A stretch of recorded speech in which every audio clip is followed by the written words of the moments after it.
Sabihan po ako noon na kung gusto ko pong baguhin yung pulisiya ng pangongolekta to PTA, gumawa na po ako ng batas. Now, I don't have to dahil nakita ko na po, very clear na sa akin, na meron naman pala talagang batas. Kaya lang, yung batas na yun ay hindi na-implement.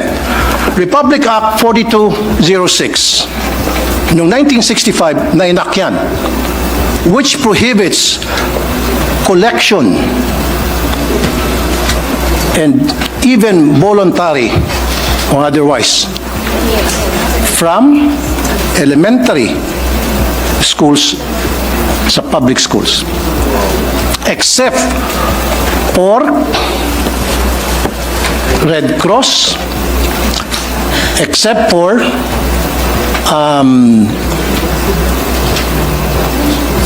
in fact, the only ones that was mentioned was Red Cross.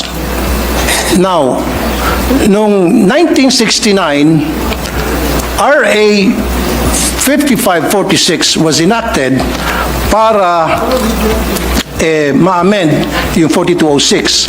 Dito po sa 5546, mas lalo naging malawak po yung prohibition sa collection. Maybe the good sponsor might want to react doon po sa dalawang batas na akin po nabanggit. Thank you. Hello? Can you hear me? Yes, ma'am. Okay. Thank you, Mr. President. Here, change.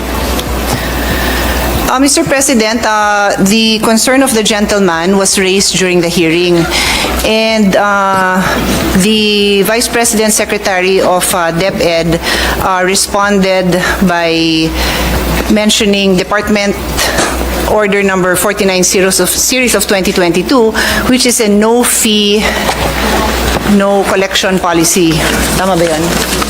No fee, no collection policy, which they are strictly implementing. And it was further discussed during that hearing that there is the PTA in almost every school that does their own fundraising efforts. And it being a parent-initiated organization, they are allowed to do that. So, in connection with the law that His Honor pointed out, that is exactly consistent with the department order of the department. But the department order cannot supersede. If I may just continue, Your Honor. Okay. So the department order has the very same policy, no fee, no collection.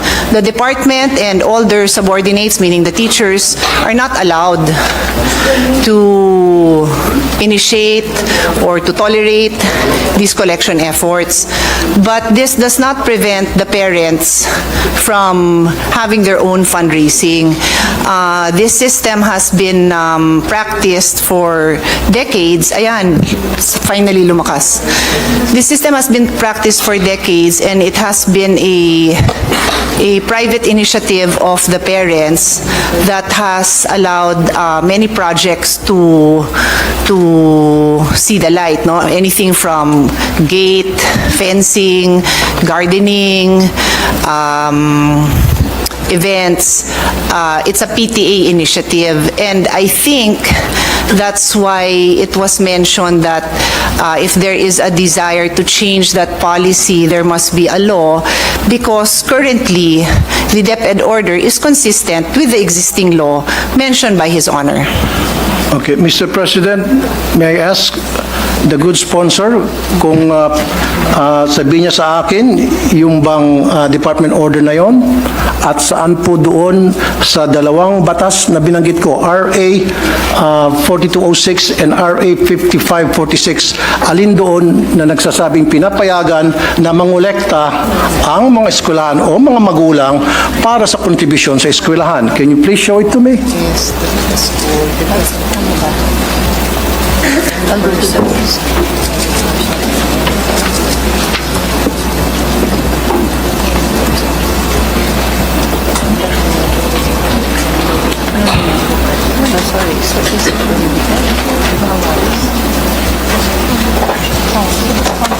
maybe I can help the good sponsor para mas mapabilis tayo rito, if she will allow me to.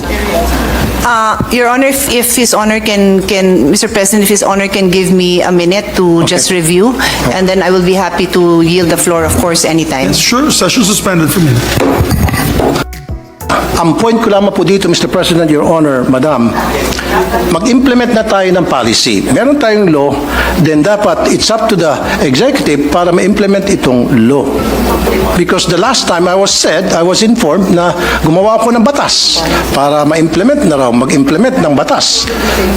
Nagagawin ko, I don't have to because meron na palang dalawang batas, Your Honor. Yes. Your Honor, Mr. President, His Honor is correct in his paraphrasing or delivering the provisions of RA 5546 kung saan ho, and I will just read it, no, para clear, Yes, ma'am. maintindihan din ng mga kasamahan natin yung issue po na malapit po sa puso ng ating kasamahan. The Section 1 of RA 5546 states, the sale of tickets and or the collection of contributions in any form whatsoever by any person for any project or purpose, whether voluntary or otherwise, from school children, students and teachers of public and private schools, colleges and universities is hereby prohibited. Tama po, sir, no? Yan, Mr. President, yan po ang tinutukoy ng ating kasamahan. Tama po. Tama ho ba? I agree. Yes, okay.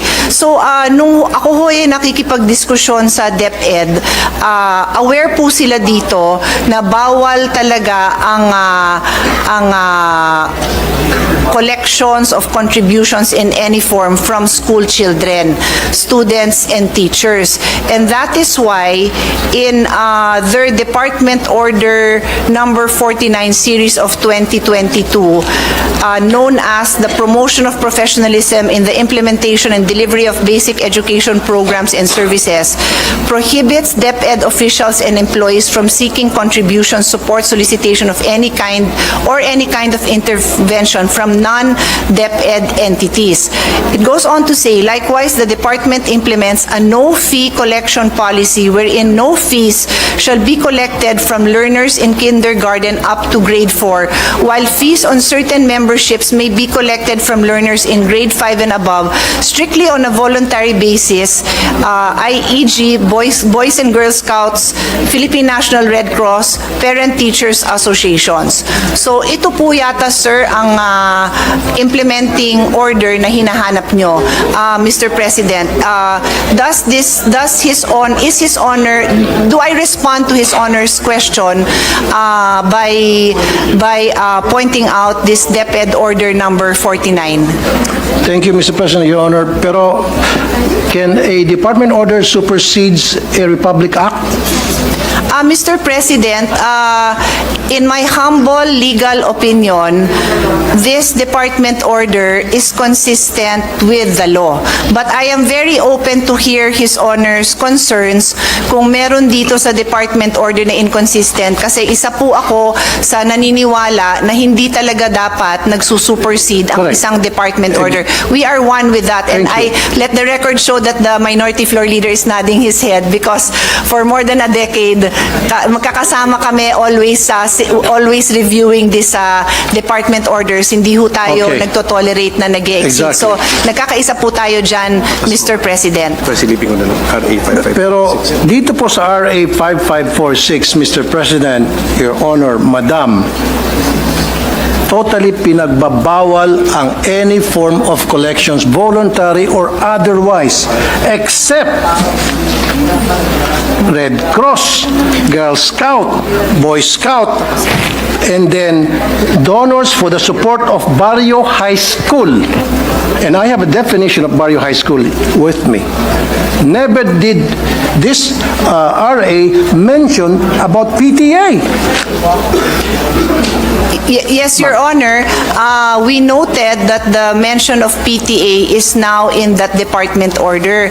Upon further review and discussion with the DepEd, we are we are now looking at the entirety of RA 5546, wherein it states,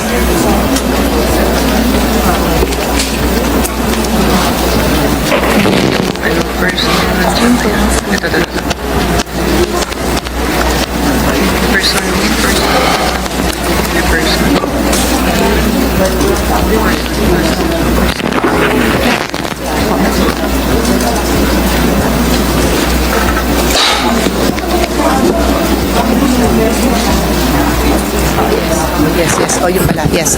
Thank you. Mr. President,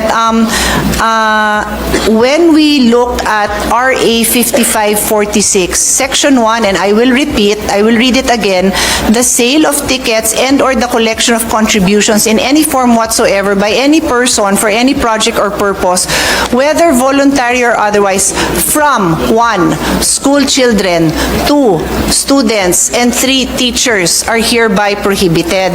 So in the case of the PTA, Your Honor, what has been the policy of DepEd since 1969, just to be clear, it is not the policy of this administration alone, but since 1969, no, minana na nila ang policy, is that there is a total ban on collection from the children, the school children, the students, and other teachers. But they recognize PTA as a separate entity that on their own have their own rules and guidelines and may on their own come up with fundraisings that are voluntary in nature. Fundraisings. Okay. Well, just to be clear, Your Honor, that is my own choice of words, That's Mr. your own choice of President, words. yung fundraising. No? I use it generically po, Madam, Mr. President. meron ba diyang batas na kung saan batas tayo dinidefine ang meaning and function ng PTA? Alam niyo po ba yun? Dito na meron? sa RA 5546, wala hong banggit Wala. ng PTA. Tama. Wala Pero po.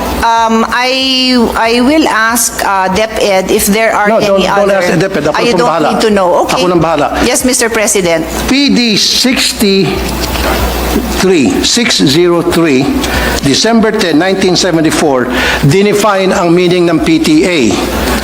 At nowhere here na nagsasabi ang PTA pwedeng mangolekta. Ang sinasabi rito, ang PTA isang programa, samahan, na para tulungan ng mga estudyante sa kanilang academic performance. Kung ano mga problema ng estudyante, anong problema ng mga magulang at teachers tungkol sa estudyante to enhance their participation sa eskwelahan, yun po yung purpose. Look at PD 603, ma'am. I'll give you a minute. PD 603, December 10, 1974. It is a forum being provided by the law para yung mga magulang at ng mga estudyante at guro ay magkaroon ng pagkakataon mapag-usapan yung welfare ng mga estudyante. Yung pong pinakabuod. Never doon sa PD na yan did mention na pwedeng mangolekta ang PTA ng contribution o collection para sa mga proyekto ng anumang mga proyekto sa isang eskwelahan. Yes. Mr. President, I will respond to his Honor's observation on the definition of PTA. Umpisahan ko po kung ano tong PD 603, no? This is the Child and Welfare Code. Familiar po tayo dyan. It's basically a law that governs, is meant to protect children. And Section 77. Section 77,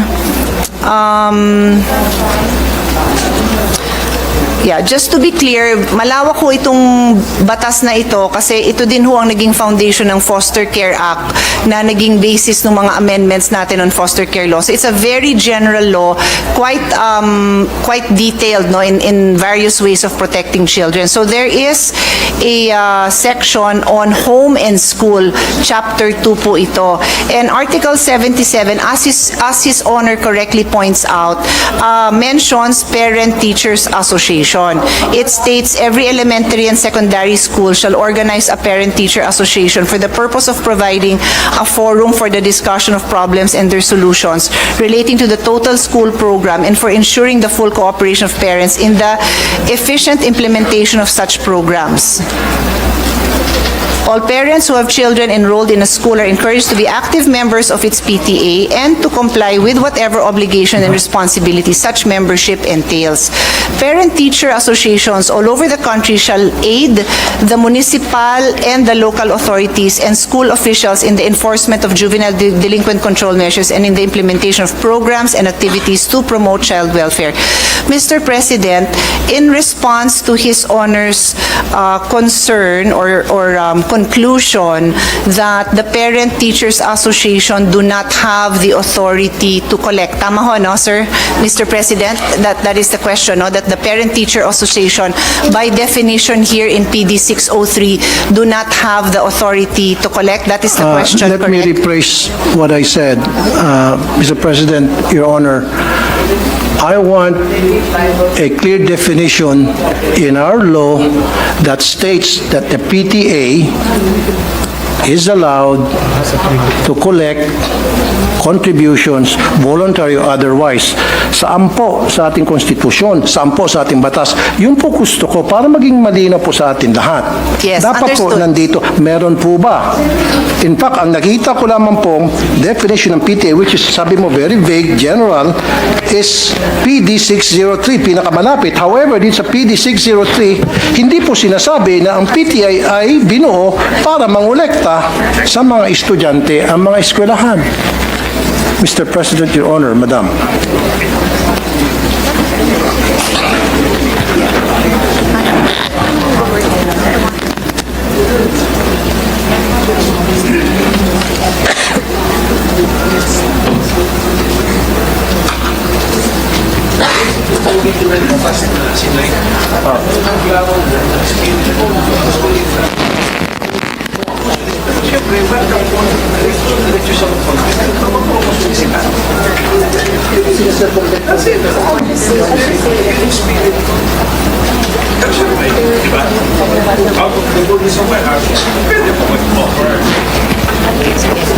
Mr. President, I just needed to confer with DepEd if tama po ang intindi ko. So in Article 77 of PD 603, which I had just read into the record, as I said, it states there that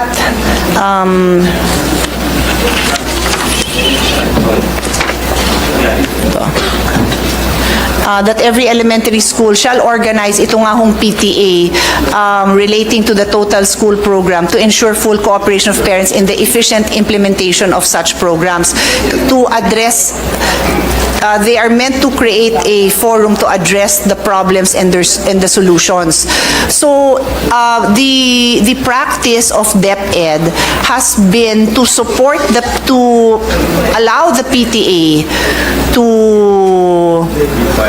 follow the mandate of Article 77, and if they need to raise funds to be able to address these problems and solutions, including the implementation of the programs, then they are governed by their own guidelines in implementing those I'm programs, sorry, Mr. including President. yung tapusin ko lang po, Sige po. including yung fundraising. Yan po ang naging practice ng DepEd since 1969 po. Practice is different from what the law says. Yes, you can practice anything you want. Pwede mag-practice ang DepEd, lahat ng klaseng practice na gusto nila. Pero dapat nandoon sa batas. Pero kung wala sa batas yan, then yung practice na yon ay labag sa batas. There is actually, Mr. President, no sandali po. prohibition. Sinabi mo kasi, Madam, fundraising. So pwede mag-fundraising ang DepEd. It's been a practice through the DepEd, magkakaroon silang fundraising under PD 603. Pero, Mr. President, Your Honor, sa PD 603, wala talaga ako makita rito, kahit na letter by letter, tinitingnan ko, wala talaga nagsabi rito na pwede mag-fundraising, na pwedeng humingi ng contribution, humingi ng tinatawag na voluntary contribution.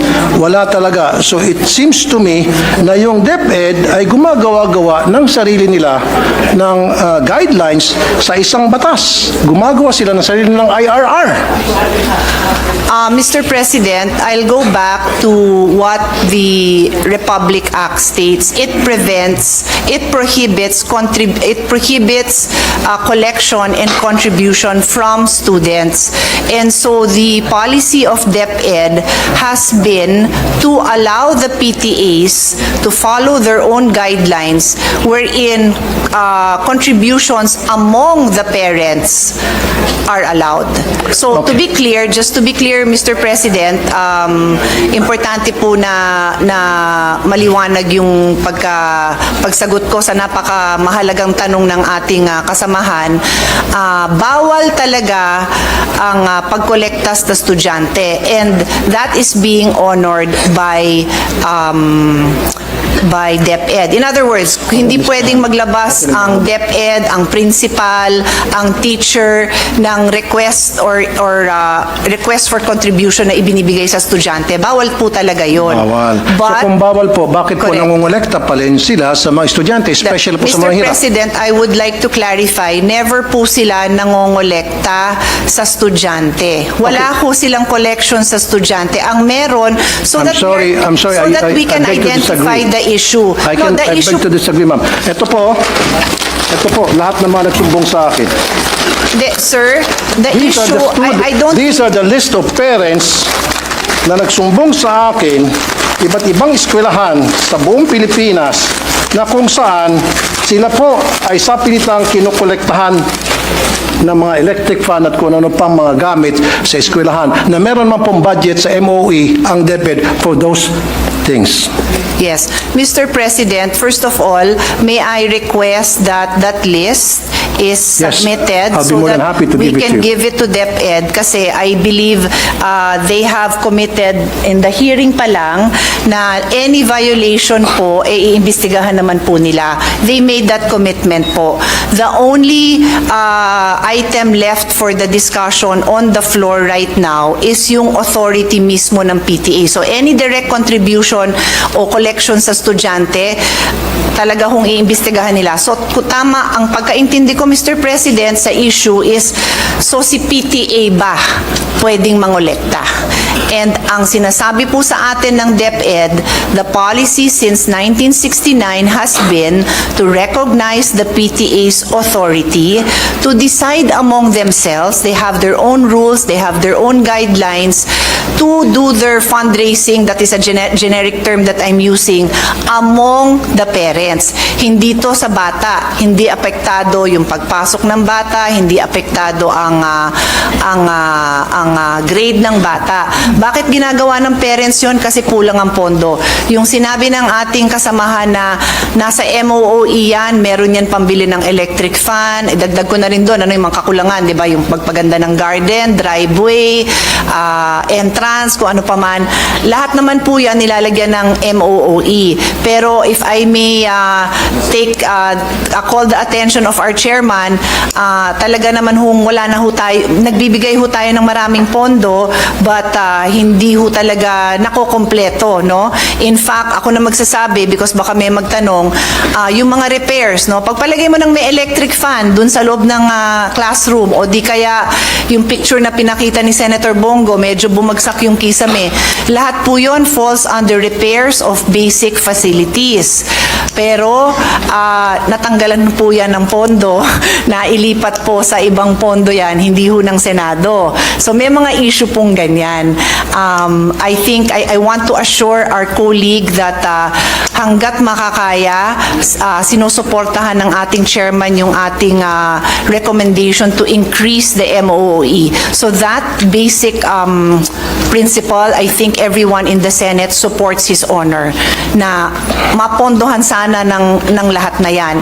So remaining na lang po yan kung ano ho, hanggang saan ang kakayahan ng PTA to among them themselves decide to fundraise parent to parent. I cannot add to my answer kasi yan po ang policy. Hindi ko naman ho kayo bobolahin, Mr. President, na iba yung policy. Yan po ang policy na ginagamit po nila. So kung may recommendations, suggestions ang ating kasamahan, this representation is happy to relay at nandito naman ang DepEd para pakinggan ang mga suggestion ng ating kasamahan. Thank you, Mr. President. Thank you, the good sponsor, Honorable Congresswoman Pia Cayetano, Senator Pia Cayetano, sorry. Thank you. Pero gusto ko lang pong balikan, Mr. President, Your Honor, yung sinabi mo, it's been a long time practice. Tama? Policy po. Policy, okay, sige. I stand corrected. It's been a long time policy na pinapractice sa DepEd for so many years na ilan sa atin hindi pa pinapanganak dito. Of course, ako pinanganak na ako dyan. Pero dapat a policy should be dictated by the law. So is there a law na kung saan sinasang-ayunan ng policy na sinasabi nyo matagal na pinapractice ng mga taga-DepEd? Dapat lahat ng mga bagay na ginagawa sa ating mga eskwelahan, lalo sa DepEd na who's receiving lots and lots of budget by the billions, dapat nandoon nakasaad sa batas. Hindi Yes. pwede po silang gagawa-gawa ng sarili ng policy na wala po sa batas. Dapat lahat po ng polisiya nandoon po. Mr. President, may I respond to that statement? Mr. President, as I said, no, kaya ho ako nag-abalang ipaliwanag na ang PD 603 is a very broad law intended to protect the rights of children. Kaya nga po Child and Youth Welfare Code ang pangalan nito. And there is just one chapter on home and school which is only 2 articles. So dito po sa articles na to at binasa ko naman on record yung pag-create ho ng PTA, wala na hong detalye yon. The fact, Mr. President, that there is no prohibition, that there is no provision that specifically or expressly prohibits the PTA from engaging in certain acts to pursue their mandate. Yes, there is. Mr. President, if I may just continue. My statement is, the fact that there is no provision that expressly prohibits the PTA from pursuing their mandate is in itself an accepted principle that there is no violation. It is a rule of statutory construction that what is not expressly or impliedly prohibited by law may be done. So yan ho ang ating statutory constructions when it comes to prohibited acts. So pag sinabi po natin bawal ito, then we need to produce that law that prohibits it. And so we do have yung dalawang RA na binanggit naman ng ating kasamahan. Meron nga hong RA na nagbabawal. Yes. But that is why I have been repeatedly explaining that since 1969, ang implementation ng ating DepEd dito, they believe that they have been implementing this in the true spirit of the law na nagsasabing bawal mangolekta sa bata. They cannot collect contributions from school children, students, and teachers. Yun ho ang specific wording of the law. Exactly. Sige, pagbigyan ko po, I yield my floor to Mr. the President, minority Yes, leader. Minority Floor Leader. thank you with the permission of my colleagues. The good sponsor mentioned statutory construction, which I used to teach in law school. We have to harmonize, and I'm thankful for the discussion. At least we brought out the RA 5546 and then Article 77 of the Child and Youth Welfare Code. Okay.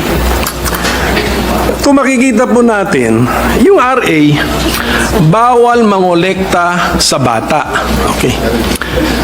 Actually, sino kinokolektahan mo kung nangongolekta ka sa bata of elementary school age? Hindi ba magulang din? So if you look at the spirit of the law, bawal mangolekta sa bata at sa kanyang magulang.